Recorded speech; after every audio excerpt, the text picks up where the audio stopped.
guys, welcome back to the Piston Show. Today I have here with me a model from China, the Ora Good Cat. Now I know it's been making waves here in Malaysia simply because it's touted as one of the most affordable EVs right at the moment. Well, in this video, I've been exploring the car in depth, driving it around town and on the highway. I've got quite a bit of things to say about it, but as usual, a quick word from our sponsor.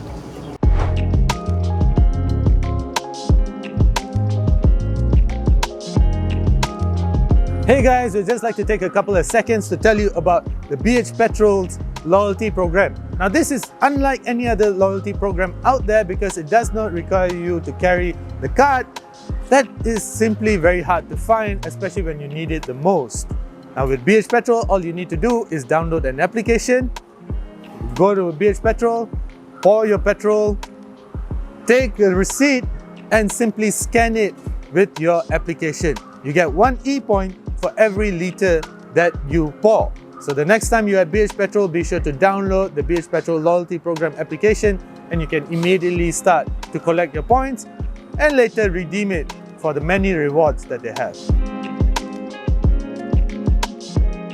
Now let's start with the design. It's obviously a very cute design. I think it's one of those cars that will appeal to just about anybody but the most masculine of men, I think. I mean, look at it. It's cute any way that you look at it, but there are certain design elements that remind you of certain other cars out there, like such as the headlights and the chrome bezels around it.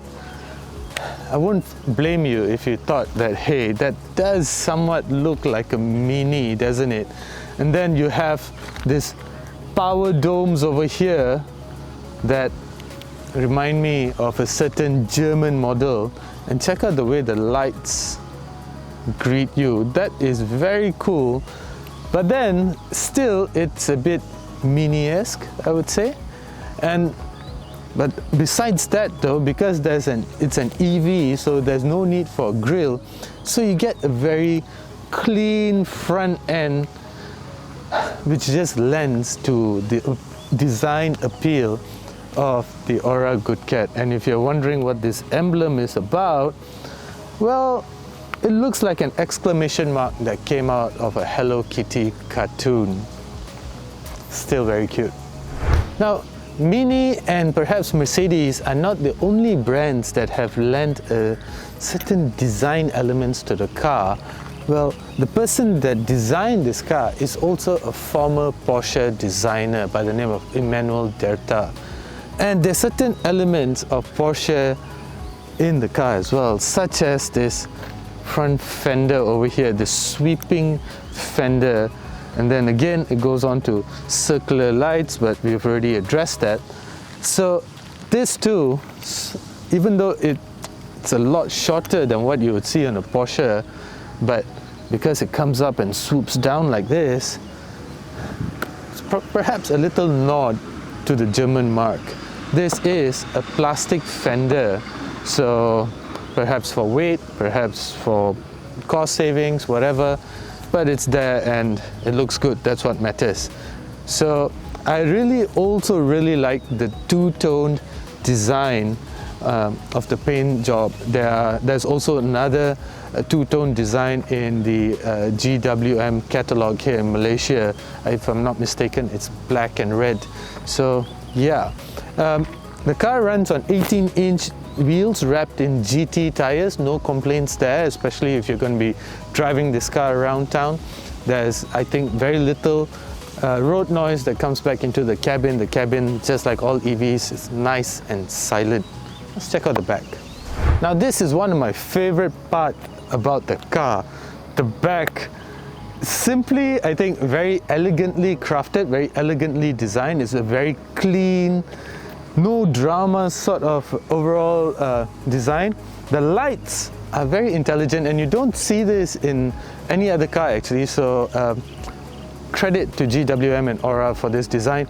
The tail lights are located up here, and then the third brake light as usual at the top there, and then the turn signals as well as the reverse lights are at the bottom here. Now this is very cool, very intelligent, I think. And if you remove all the branding, I think you will get an even cleaner design. If I were to buy one of this car, that'd be the first thing I do as well. The other thing though, is you get a very futuristic, welcome lighting sequence. Let me just show you quickly. Just like the welcome sequence on the front, the tail light has this welcome sequence. So I thought that was very cool, very Knight Rider like design appeal. I thought, look at it, I think it looks really nice. But there's one particular thing that I really don't like, and as soon as I saw it, I cannot unsee it. And I know not many people look at the brake calipers when they're buying a car, and it's not really a deal breaker. But I just don't like this exposed brake pads together with these brake clips and such. For me, I just can't seem to unsee it, and it just annoys the hell out of me right now. And it's the same for the back as well. Let me show you. And this, again, I can't unsee it. The brake pads together with these clips. Oh man, it just annoys that OCD in me. Yeah.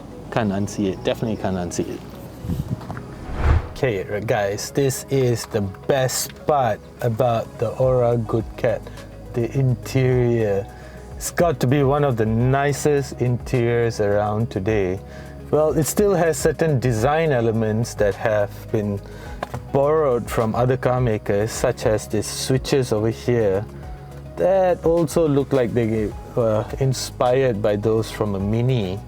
But other than that, it's just a wonderful place to be in. I really like the two-tone color scheme with this green and grey color scheme that is basically the same color outside as well. So it's in basically body colored two-tone interior, and it's finished in this suede-like finishing. So it's just a very nice place to be in, and it looks more expensive than it actually is. Well, it looks like it will easily cost about, I don't know, 200,000-300,000. So the fact that it costs about 170,000 is just amazing. But there are certain things in here that also annoy me. Let's just start with the sunroof. Of course, the sunroof is a very nice thing to have, but to open and close it, I have to keep my hand up here and keep it there until it closes. So there's no one-touch function. Look, I have to keep holding it. Even the Mercedes-Benz W124 from 1988-89 has a one-touch function. So this can be quite distracting. Also, the software on this car is just ridiculous. Apple CarPlay, Android Auto, always a welcome feature, definitely. But adjusting your air conditioning, delving deeper into it, such as the memory functions of the seats, is just way too deep into the software. That means, such as the air conditioning settings. Let me just demonstrate this. So if your Apple CarPlay was turned on, or you're using your Apple CarPlay, which I do most all the time. So right now, let's say I want to change the air conditioning temperature. I have to go here and I have to go here, which is a two-step function. So not very user-friendly, especially when you're on the move. Also, the car comes with other features such as adaptive cruise control, even changing the lane keep assist functions is a 4 to 5 step procedure, and which just makes it impossible to get into when you're on the move. But besides that, I think functions such as the camera are brilliant. The cameras are really clear. The entire screen is really crisp and really clear as well. So I really appreciate that. And the overall look and feel, especially the quality inside here, it's really nice. Especially the seats look like they came off a Bentley. And one thing I want to show you is check out the floor mats. It has this cute pussycat design going on over there. You also get a wireless charge pad, but because the Apple CarPlay is a wired function rather than a wireless function, this is basically redundant. This bezel-like electronic gear selector over here, well, this makes the car look really expensive as well. You only get R, reverse, neutral and drive over here, so getting in and out of any gear requires you to get on the brake pedal naturally. That's quite normal. The steering wheel, well, very classy, very cool looking, and I like that it's not very thick. Gives it a very retro-like feel. So yeah, let's check out the back seats.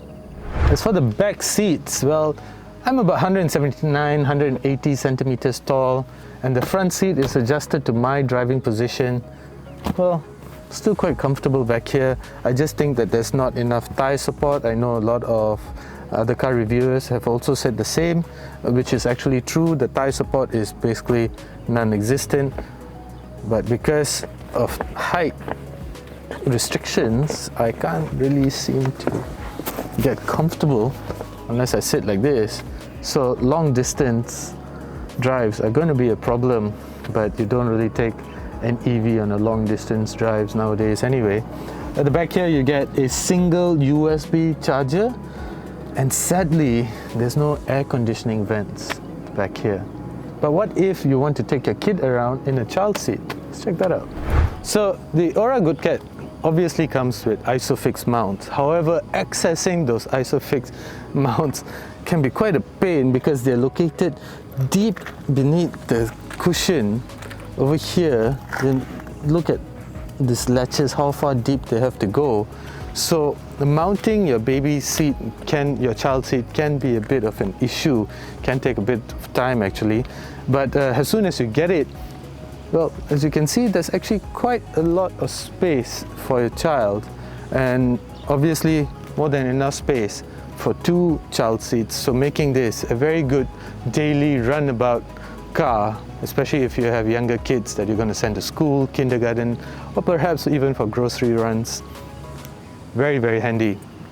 Space is decent, but it's not quite as decent as that of a Perodon Myvi or even an Axia. It's not quite deep enough, it's not quite, there's not much space. Of course, you can fold down the rear seats, they fold flat, which is great, but in that sense, there's not much there's not much storage space. But since we are here, let me just show you the charging cables that come with the car. This is a Thai spec car, and you get a Thai plug, unfortunately, which then requires you to get one of these converters and extension cables. So this is not very confidence inspiring, and it sort of slows down the charging procedure as well. So I guess time will tell whether GWM will offer a localized charging plug. Now, Ora tells you that the 500 Ultra would have a range of 500 kilometers. So that's what 500 Ultra means.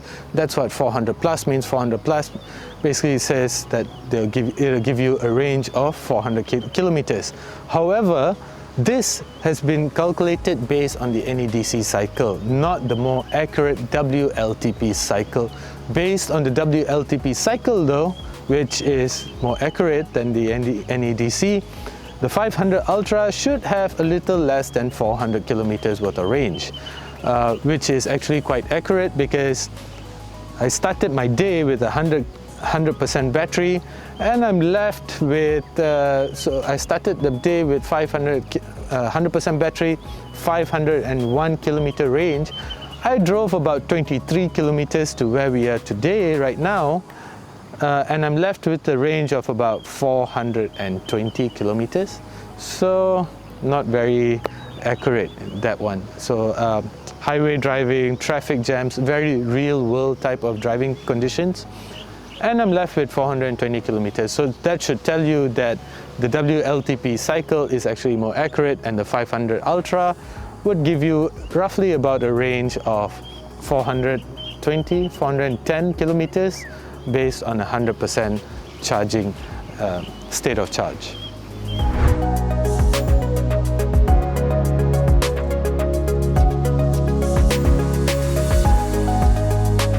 What's surprising about the Ora Good Cat 500 Ultra is the way power is delivered. Now, it makes 143 PS and 210 Newton meters of torque, which if you consider in internal combustion terms, it's actually not so much. But here in this EV, as soon as you put your foot down, it makes merging with traffic a lot easier. And it's actually quite easy to reach triple digit numbers. So it's actually quite surprising that the 500 Ultra feels a lot quicker than what the numbers suggest on paper. So that's a great thing actually. And the other thing is, driving it, well, it's a very subdued, very unexciting event. If you're looking for an EV to go about your daily business, pick up the kids, run to the market, go to office and such, the 500 Ultra, you'll find that it's actually decent for all of that. It also comes with an entire host of safety systems, and particularly one that I really like is adaptive cruise control. Makes life a lot easier, especially on the highways. Talking about highways though, I find that these GT tires can get a little bit annoying because they're actually quite loud, and you hear a lot of the rumbling from the roads. You hear a lot of that intruding back into the cabin, so that can get a little bit annoying. Thank God for Apple CarPlay and great music, so that helps to drown it out. Now let's talk a little bit about owning the Ora Good Cat. Of course, it makes a lot. At 170,000, it's a no-brainer because, you know, offering a range of roughly about 420 to 450 in a real-world condition, it has everything that you would need in a car to go about your daily business. Assuming that you have another car to go about interstate, if you're driving interstate. So I still think EVs are not great for driving interstate, nothing like either a plug-in hybrid or internal combustion engine for that. But that aside, owning the Ora Good Cat, well, the biggest thing that will be of concern to you perhaps is the charging facilities. But there are a lot of charging ports already available. Petronas, for one, with its Ventari business plan, has set up a number of charging facilities, especially in the Klang Valley. You have Jom Charge, you have Charge EV, and as I'm about to show you shortly, there's actually charging facilities available at even BMW outlets, such as the one at Ingress Auto. Now, they're a very welcoming company because it doesn't matter what brand of car that you drive, you can actually charge your car at Ingress Auto Damansara. So all you need to do actually is just download the Charge EV app, sign up for a membership, and you're ready to go. And how much does it cost? Just 90 cents per minute. It makes it a no-brainer actually. And for about, I think it's a 45 kilowatt or 90 kilowatt charging facility that is split into two ports, so you get 45 kilowatts. So charging up from about 60% right now to about an hour. Let's go find out. Hi guys, have you always wanted to purchase an electric vehicle but you're worried about charging facilities? Maybe you live in a condo that doesn't have charging facilities, or perhaps you live in a rented property that doesn't allow you to set up a charger. Well, this is where companies such as Ingress Auto Damansara come in handy. Now, they might be a BMW dealer, but this 90 kilowatt charger that you see behind me is open to every car. So it doesn't matter what model that you drive, you can visit Ingress Auto Damansara for a quick charge up. All you need is to download the Charge EV app, sign up for membership, and the charges are somewhere between 90 cents per minute. So cheap, accessible, and very handy because it's actually a quick charger, and we know quick chargers make life easier. Alright guys, so we are at 92% state of charge. It took me an hour to reach from 60% to 92%. At 90 cents per minute, it's roughly going to cost me, I don't know, maybe about 60, 70 ringgit. I'll find out shortly. So how do I stop charging? I just click stop now. So the update here.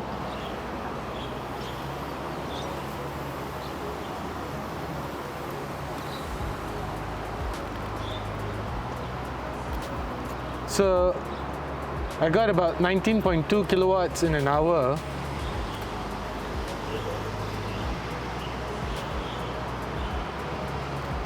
Now I need to unplug, put it back.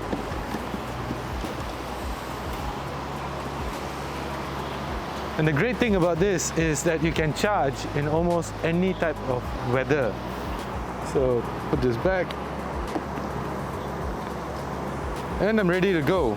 So it's not telling me exactly how much. Oh, it costed me 54 ringgit.